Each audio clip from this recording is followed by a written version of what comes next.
Welcome to Blacktown City Council's Budget Forum. I'm Kiasha Naidu, the project lead for Council's Community Hubs, and your MC. Before we begin, on behalf of Council, I'd like to acknowledge the Darug people as the original custodians on the land on which we meet today.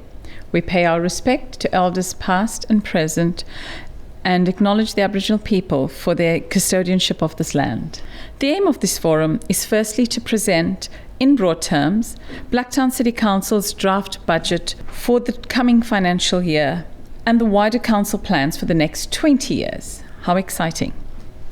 Then it's over to our esteemed panel to present, starting with our Mayor, Brad Bunting.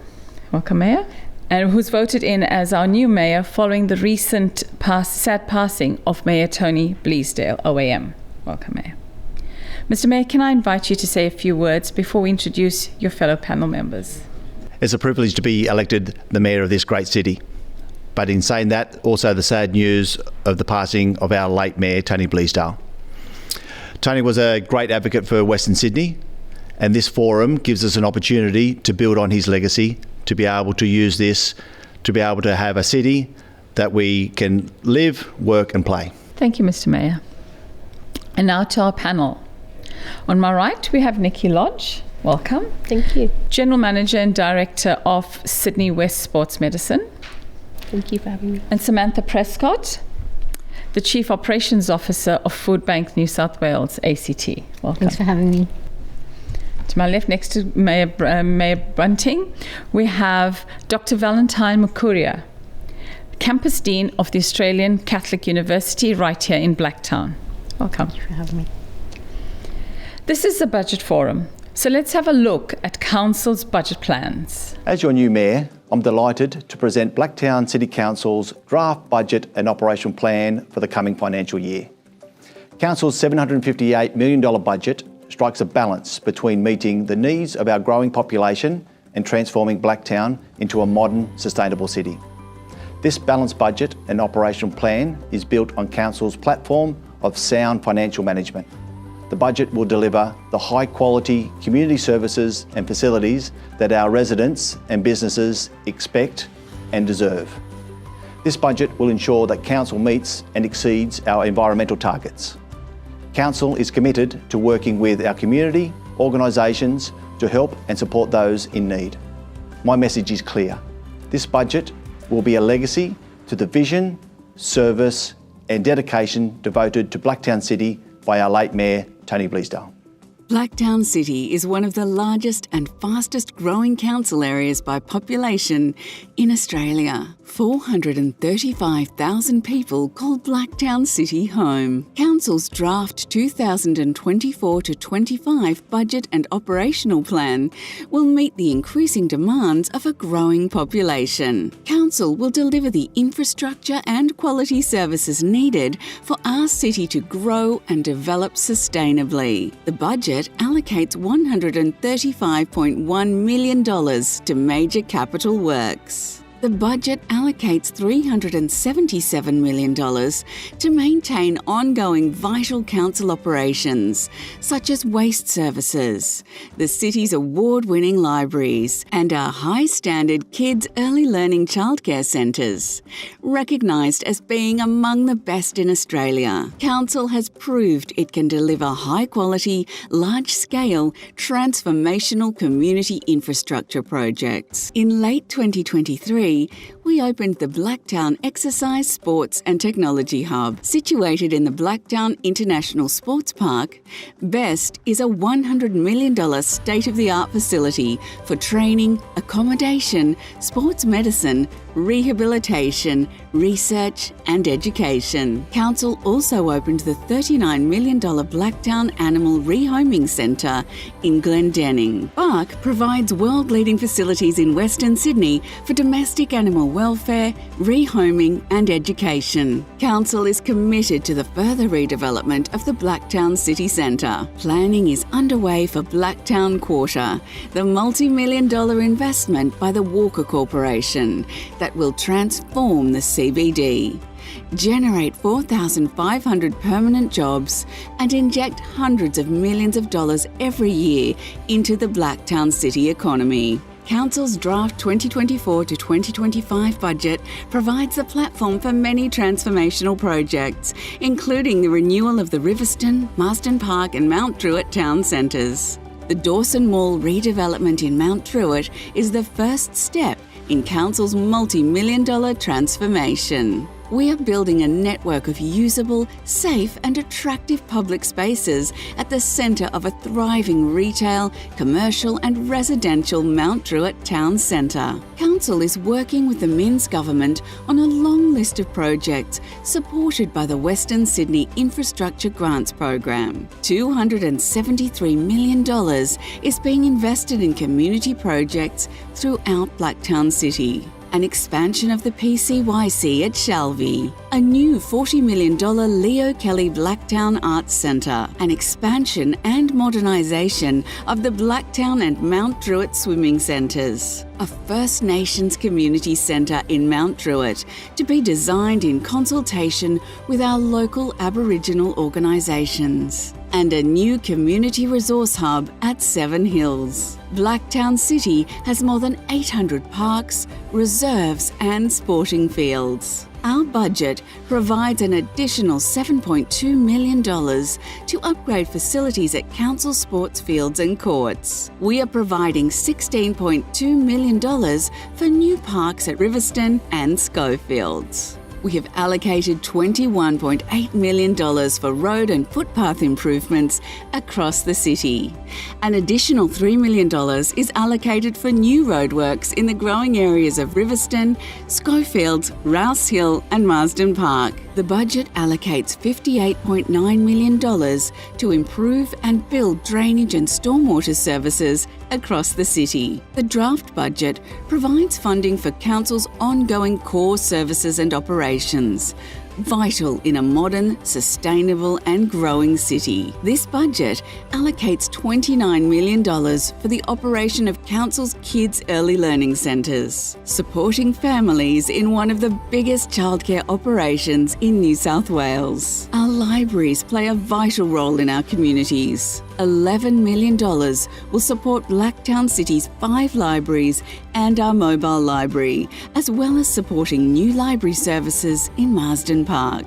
$74 million has been allocated for the operation and management of waste collection and management services.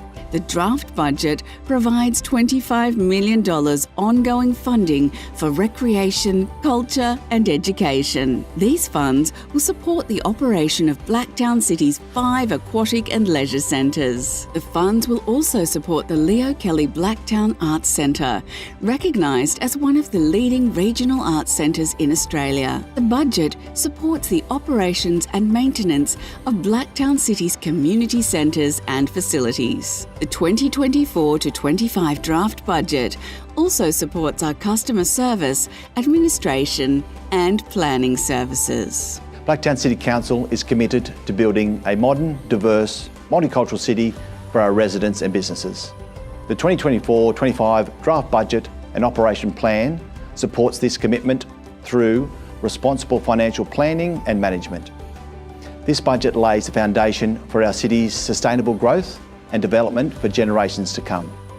Our 2024-25 budget documents are on display at council libraries and on our website. Please have your say. As our beloved late Mayor Tony would say, I'm excited for the future of Blacktown City.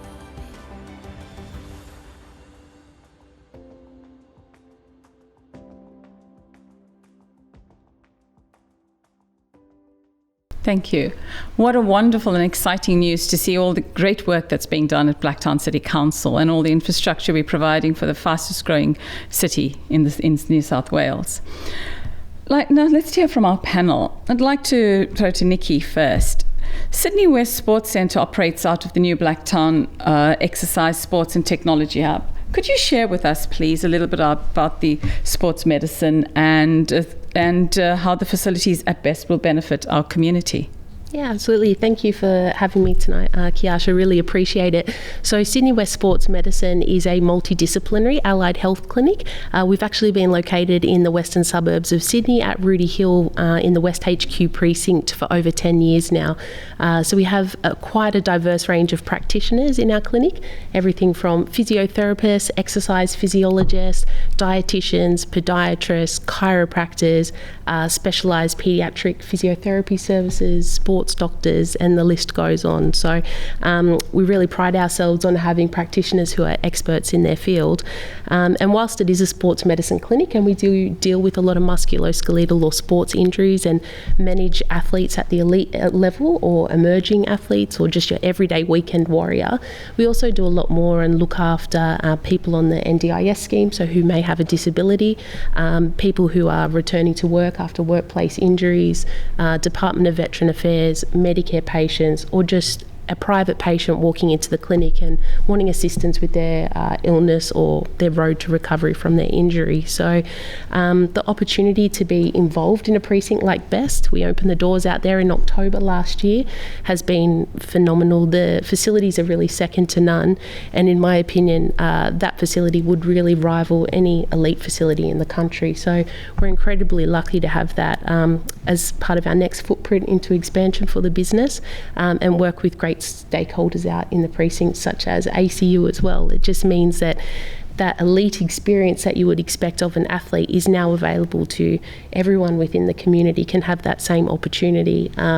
We can offer practicum placements for students of ACU. We can look towards research projects, and we're really just scratching the surface out there, so the opportunities are limitless. That's incredible. Thank you for sharing that with us.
That's a really incredible facility. Thank you for sharing it.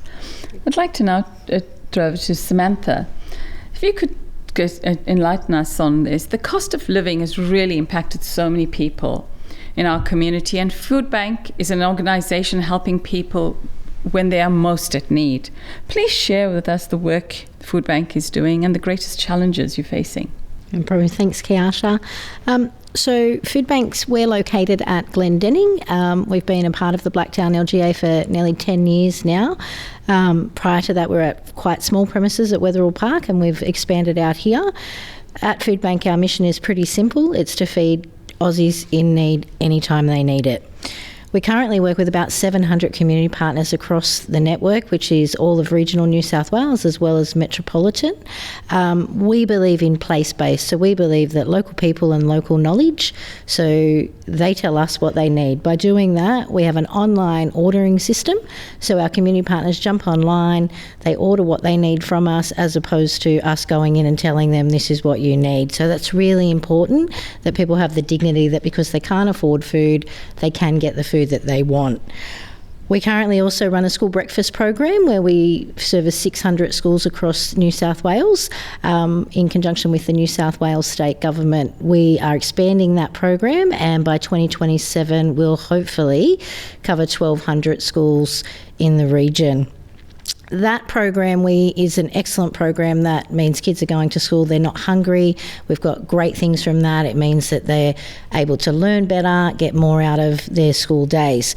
But what we realised was that wasn't enough. Those kids were still hungry on the weekends. So we recently launched a weekend breakfast pack. So the kids have breakfast for 2 days, they have snacks, and that really gets them going for those couple of days. We're hoping to expand that in the next couple of months and do school holiday packs so that the kids that go home, the schools can identify which kids need help and we can get out there and do that. I've been at Food Bank for 7 years, and in that time I've seen a massive increase in the needs. So currently the cost of living is really impacting all of our communities. So in the last 12 months, 1.2 million households in New South Wales have put up their hand and said that they're food insecure. In that, 81% of those households have done that for the first time. So that's really big numbers. And 60% of those households have somebody in paid work. So I think it's really important to remember that with food insecurity, we're suddenly seeing a new cohort of people. We're suddenly seeing dual income earners, families, that they're struggling to put food on the table for their kids. Previously, that wasn't the case.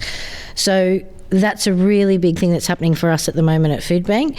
We're seeing huge demands across the network for food assistance. Thank you. That's astounding to see the amount of food insecurity with working families. Thank you for sharing that.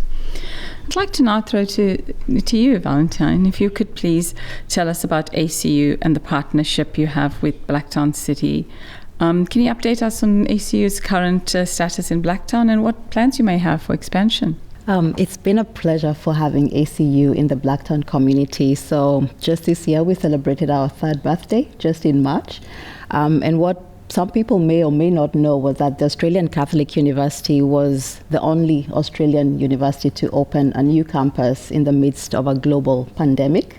So while a lot of the world despaired, ACU was holding up the light of hope in the community. And with its inception in 2021, we saw what the end of this hope has been with our fast graduating cohort this year. So we celebrated the graduation of at least 105 students at this May's graduation.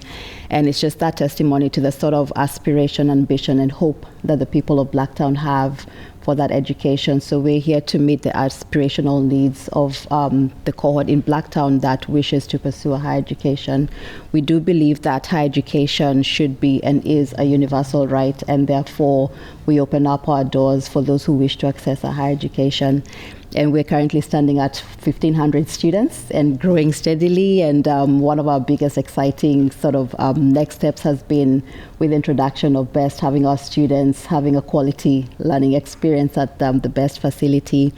And we offer a number of courses, with nursing and midwifery being our biggest cohort. And we also have education, business, law and criminology, nutrition science taught out of the Cath West facility. We have the Main Street campus here where we have a lot of our nursing programs.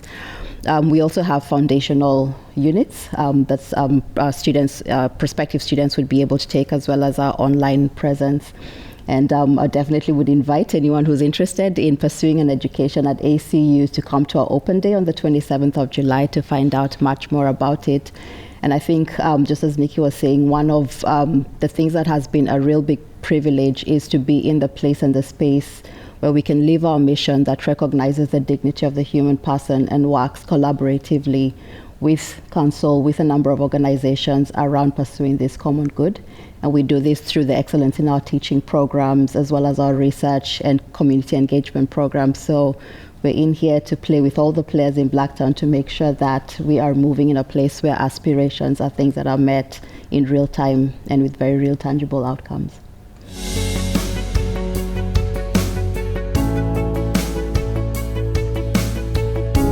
This destination will be your best one yet. Stand up for others. Let your curiosity run wild. And perform at the top of your game.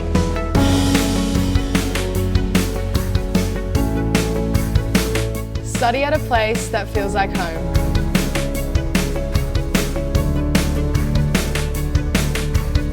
In a diverse and inclusive community.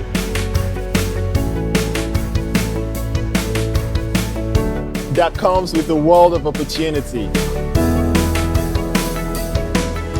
And feel supported. Academically. Culturally. And spiritually. Every step of the way.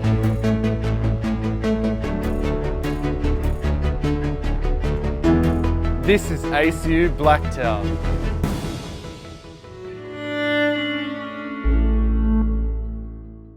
Thanks, Valentine. Incredible. 1,500 students graduated this month. 105 graduated, but we're at 1,500 with student numbers, current students. Fantastic. We'll soon be at 1,500 graduating. That's great. What a great partnership, and on to bigger and better things. On to bigger. Mr. Mayor, we've heard from our panel members and seen their passion for our city. What gives you the confidence that Council can deliver its plans and its promises for our community? I'm confident Council can deliver for the people of Blacktown City, and I say that for 4 reasons. Firstly, Council's track record on delivering capital works projects, both major and minor, ranging from roads and drainage through to multi-million-dollar projects such as the Blacktown Animal Rehoming Centre and the Blacktown Exercise, Sports and Technology Hub. We always get the job done. Secondly, Council's plans and promises are based on a platform of responsible financial management. Once again, we have delivered a balanced budget. Council has the highest reputation in government and industry for delivering community infrastructure projects. Working with the Minns Labor government, will deliver a suite of transformational projects. The redevelopment of the Mount Druitt, Riverston and Marsden Park town centres. We'll rebuild Mount Druitt Swimming Centre and the Blacktown Aquatic Centre. Council has been given the job of delivering a $15 million Disability Sports Centre of Excellence. Thirdly, we have a winning team from our fellow councillors who are unified in their devotion to the residents and businesses of Blacktown City, to our highly qualified and talented executive, and most importantly, to the 2,000 men and women in Council's workforce. They are leaders in areas such as kids' early learning, environment, our libraries, planning, design of parks and reserves, and as I said, management of construction projects, no matter how big or small. And fourthly, this council is totally committed to honour the legacy of the vision of Tony Bleasdale, meeting our environmental targets, bringing our vibrant Blacktown Quarter to our CBD by reducing domestic violence, welcoming migrants and refugees, and by continuing to transform Blacktown to a modern, safe, diverse and sustainable city. Thank you, Mr. Mayor. We've heard the Mayor mention the future development of Blacktown City Centre. Now let's see the latest from the Walker Corporation. Hello councillors and the Blacktown community. I'm David Gallant, the CEO of Walker Corporation. The late Mayor, Tony Bleasdale, had an incredible vision to make your city the best new city in Western Sydney. And he shared that vision with our late founder, Len Walker, who also believed Blacktown deserved the most modern amenities, connectivity, the opportunity to bring families and their kids to stay local in Blacktown. So, we have a terrific legacy to follow as we get ready to deliver an outstanding transformation of your city centre. The vision is to bring new green spaces, public domain, shops and restaurants, education and health, more local jobs to employ future generations of residents who'll be proud to call Blacktown home. And we recently had the opportunity to hear from nearly 3,000 Blacktown locals and visitors in one of the biggest community surveys ever undertaken in the city. Our Walker team spent many weeks in the community, talking to residents, local business owners, workers and students, listening to what you would like to see in your future city. Blacktown's a great place. There's just nothing really to do here. We have to travel out to other places to do something fun. There are more job opportunities in Parramatta. We need something like that so that people they can work close by and get more job opportunities. I believe we would want more of a nightlife.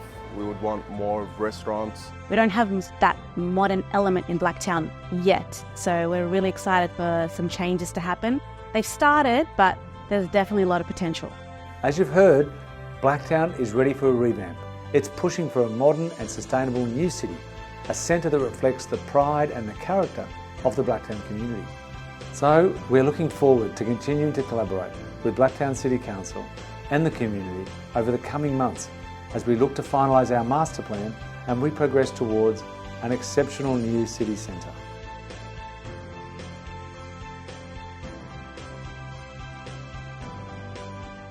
Blacktown Quarter, certainly an exciting future for Western Sydney and a great landmark for us. Now it's time for us to hear from our residents and get some answers for the questions they've posed. Thank you to everyone who managed to submit questions. We'll try to get to as many as we can. And for those questions we don't get to, we'll try to contact you personally and provide answers. So our first question to our panel comes from Rebecca. Rebecca asks, what opportunities are there to help people deal with mental health issues? Samantha, perhaps you can start us with your thoughts on that, and then maybe we'll throw to Nikki and Valentine. Food insecurity has significant impact on mental health. So when a parent doesn't know when they're going to get the next meal for their child, that can put them in high levels of stress. It can give anxiety. It's not a great place for them to be. They're often ashamed. There's a stigma that comes with not being able to, and a feeling of low self-esteem. We do know that when people suffer from food insecurity, they have feelings of powerlessness and not knowing where to go and how to do that. I think it's really important as a community that we normalise asking for help. So the problem that we have at the moment is that people are ashamed. So the more that we talk about it, the more that we bring it to the forum, we say, put your hand up and ask for help, I think the better off we're going to be. We have amazing community partners in the Blacktown LGA. We currently have 115 community partners that get food through Food Bank just in the Blacktown LGA, and all of them have excellent wraparound services. So I think it's really important that people put their hand up and step out and get that help they need that can then help out.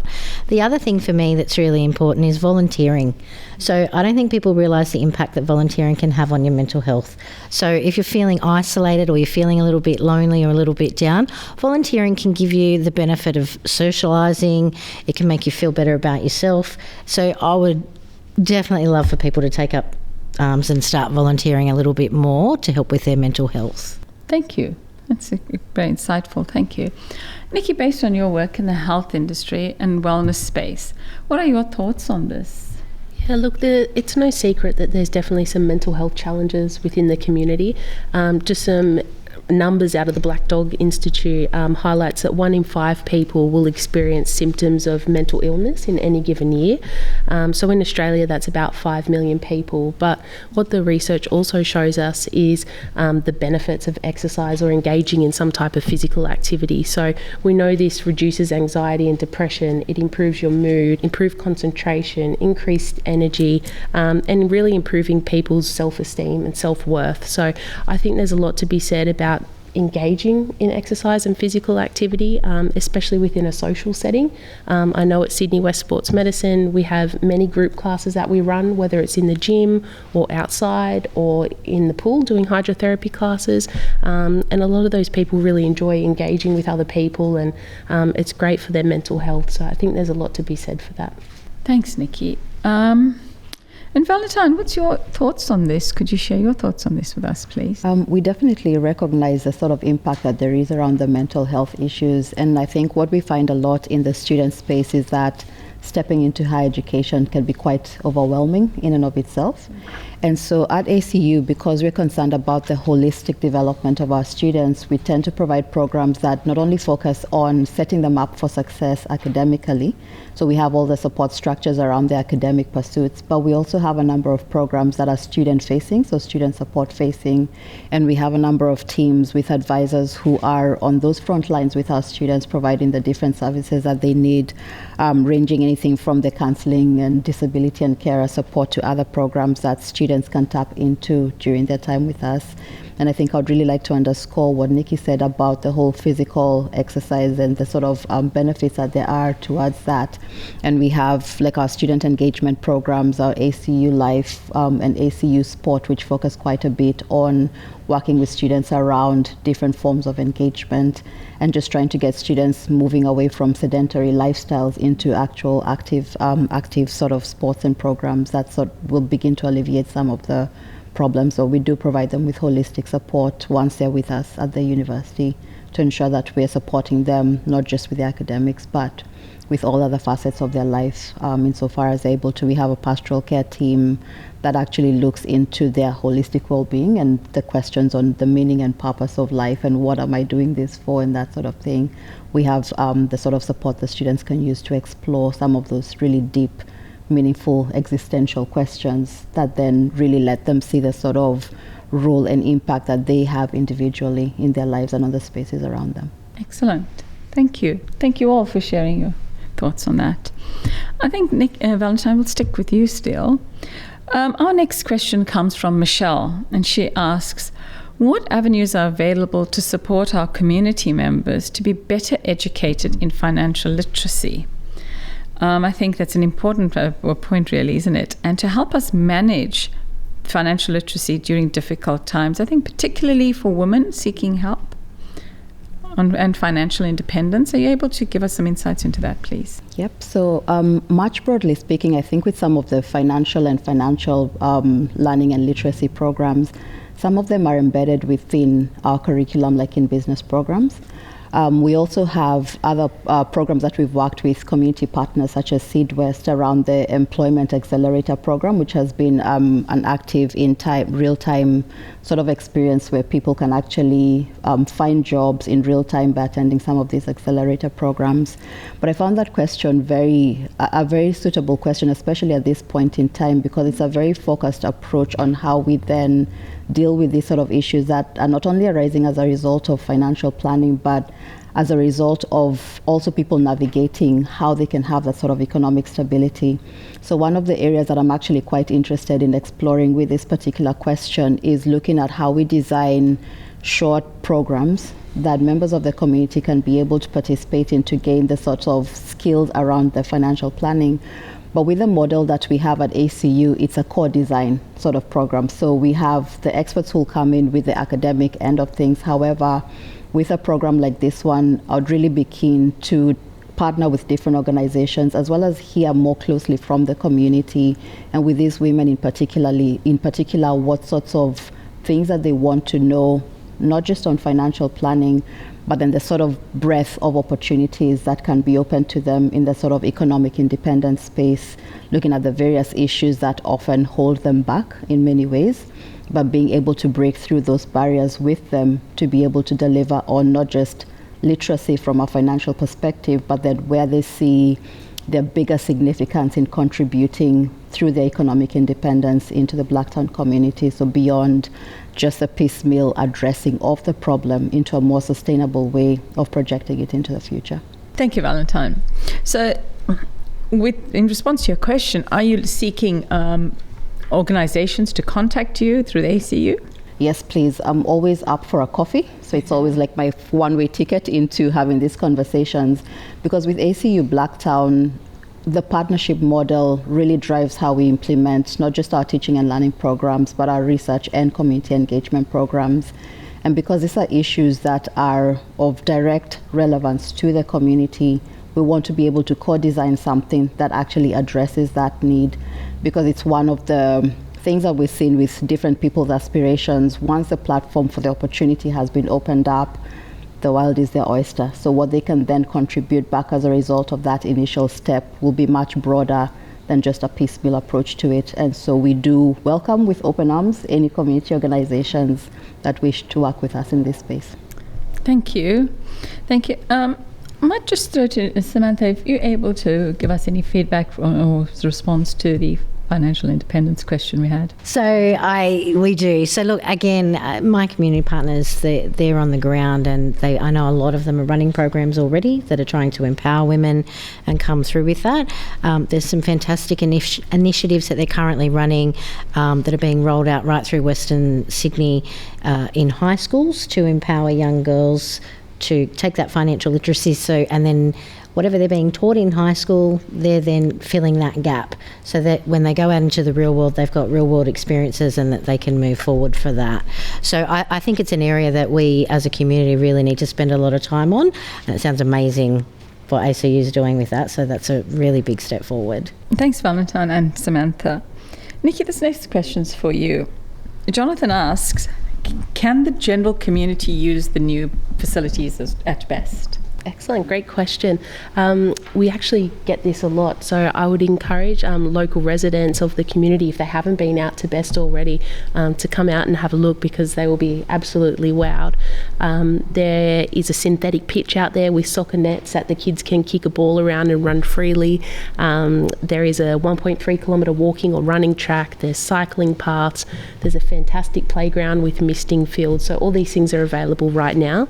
And I'm really excited to announce that Sydney West Sports Medicine signed an agreement with Blacktown City Council today, actually, which is going to enable us to sell gym memberships to the local community.